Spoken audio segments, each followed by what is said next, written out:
Boards के माध्यम से किया है और अभी आज मैं उसमें कुछ और नई चीजें जोड़ रहा हूं। जैसे आपने देखा अभी श्रमिकों के परिवार में जो बेटियां हैं जो कॉलेज में पढ़ती हैं इनको स्कूटी देने के लिए और हमने प्रावधान किया है तो इलेक्ट्रिक स्कूटी ये हर एक बेटी जो कॉलेज में पढ़ती है श्रमिकों की बेटी उसको जो स्कूटी है उस देने का स्थायी प्रावधान हमने किया है। जो भी बेटियां पढ़ती हैं उसके लिए हम हकदार हो गए हैं एक स्कूटी प्राप्त करने के और स्कूटी के बदले में शायद हमने पैसा तय किया है कितना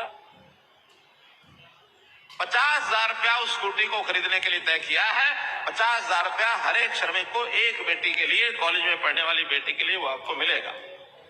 इसी प्रकार हमारे जो श्रमिक साइकिल खरीद करके इस योजना का लाभ उठाते थे उसमें 3,000 रुपया पहले मिलता था और अब से आगे जो दिया जाएगा साइकिल के लिए वो 3,000 की बजाय 5,000 रुपया राशि उस साइकिल के लिए दिया जाएगा।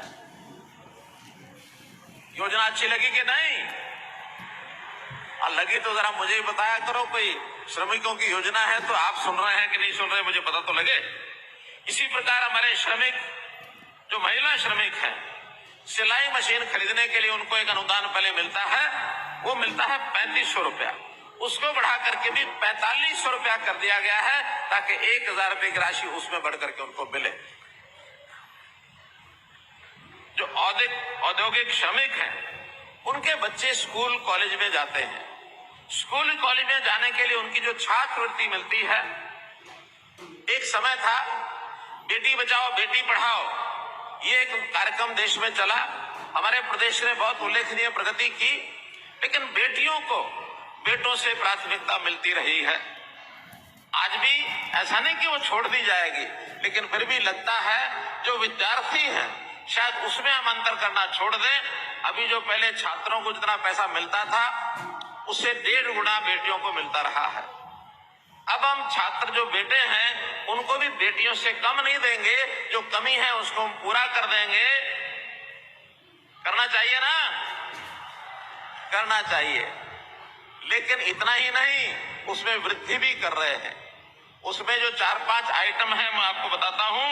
अभी तक 9वीं 10वीं इनमें छात्रों के लिए 5,000 छात्राओं के लिए 7,000 रुपये राशि दी जाती थी, लेकिन अब आगे से छात्र हो या छात्रा हो उन सबको 7,000 की बजाय अब ये 10,000 रुपए की राशि उनको छात्रवृत्ति के रूप में दी जाएगी। वार्षिक 10,000 रुपया मिलेगा।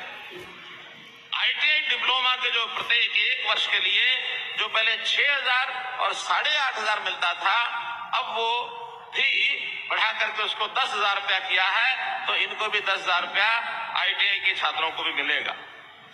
11वीं और 12वीं पहले 5,500 और 7,750 ये राशि मिलती थी, अब ये मिला करके 12,000 रुपया वार्षिक, छात्र हो छात्रा हो सबको 12,000 रुपया वार्षिक ये मिलेगा। ऐसे ही सभी प्रकार के स्नातक डिग्री इसमें जो पढ़ने वाले हमारे छात्र छात्राएं हैं जिनको पहले 6,000 और 8,500 रुपया मिलता था, इनको 8,500 के बजाय इनको 15,000 रुपया वार्षिक, जो हमारे डिग्री स्नातक BA करने वाले जो छात्र छात्राएं हैं उनको 15,000 रुपया वार्षिक ये दिया जाएगा। ऐसे ही polytechnic diploma CA pharmacy ANM GNM undergraduate diploma इन सबको भी पहले 7 और 10,000 रुपया था, इनको 15,000 रुपया वार्षिक ये सब दिया जाएगा। सभी प्रकार के इंजीनियरिंग डिग्री B फार्मेसी 8,000 और 11,500 मिलता था, इनको बढ़ा करके 20,000 रुपया वार्षिक ये कर दिया गया है। ऐसे ही सभी प्रकार की स्नातकोत्तर डिग्री डिप्लोमा BSc नर्सिंग इनके लिए भी 20,000 रुपया वार्षिक कर दिया गया है। सभी प्रकार के medical degree MBBS BDS BAMS इनके लिए 21,000 रुपया वार्षिक ये सब कर दिया गया है। तो इस प्रकार से इन सब की छात्रवृत्ति में पर्याप्त जो बढ़ावा है वो हमने किया है। श्रमिकों की कई बार क्रोनिक बीमारियां, ये जो बीमारियां होती हैं जानलेवा भी कई बार बीमारियां होती हैं, लेकिन इसमें उनके इलाज का तो सारा खर्च ESI से हम लोग क्योंकि रजिस्टर्ड हैं वो सब मिलता ही है, लेकिन उनको कई बार एक अच्छी डाइट की आवश्यकता होती है, तो उस डाइट के लिए, स्वास्थ्यप्रद खानपान के लिए अपनी जो सैलरी है उसके अलावा 2,000 रुपये महीना उसके केवल खानपान के लिए इसमें हमने बढ़ोतरी की है। जिनको ये जब तक वो बीमारी होती है उनको 2,000 रुपये महीना ये अलग से भी उसमें मिलेगा।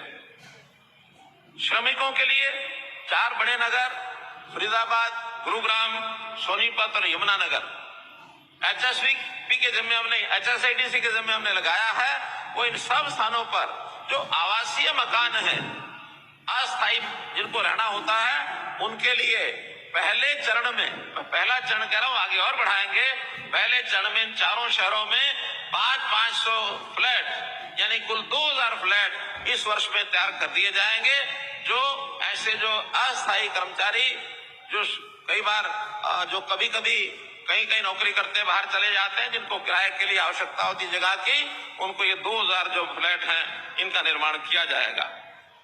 फतेहाबाद जिला गुरुग्राम के हरसरू, कादीपुर, वजीराबाद, इनमें ESI की डिस्पेंसरी ये स्थापित की जाएगी।